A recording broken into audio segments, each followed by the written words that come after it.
আমার আব্বা ২ দিন ধইরা ঘুমায় না বলে, রোদ উঠে না, কোনো আয় না। এত মন খারাপ যে কবে ধান ফাইক্কা দিতেছে গা, কবে কাটবো? এই লইয়া আব্বার অনেক মন খারাপ থাকে ঘরের মাঝে চেতাচেতি করে। আর সারে মানষের ধান ফইচ্চা ফুক উইঠ্যা গেছে গা, আবার অনেকের ধান গেরা উইঠ্যা গেছে গা।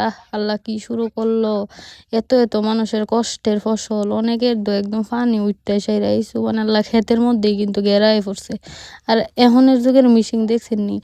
মানে ২০ মিনিটও লাগছে না, আমরা দেড়কানি ক্ষেতের তাড়াতাড়ি করে লইয়া লইতাছি। কত ফ্রেশ, কত সুন্দর। আর আমার আব্বা অনেক হুঁশি। কোনো দিন-মিন নাই, কোনো কিছু নাই। বেটা তাড়াতাড়ি পাগল হইছে গা লওনের লাইগা। কয় এত কষ্ট করে করছি, যদি তুফান আয়ে সারে তা দ খুইত্তা যাইবো গা। এই অবস্থার লাইগা তাড়াতাড়ি করে আমার আব্বা লইয়া লইতাছে। কয় এমনি লোন লাগবো।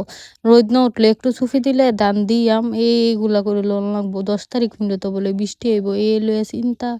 সবার অবস্থা খারাপ যে এত টেকা খরচ করে ধান যদি না লইতে পারে। এখনের যুগে সবাই ধান লইতে পারবো। যে আধুনিক মেশিন চাইনা বাই করছে, আর কয়দিন পর হুগানি মেশিনও বের করবে।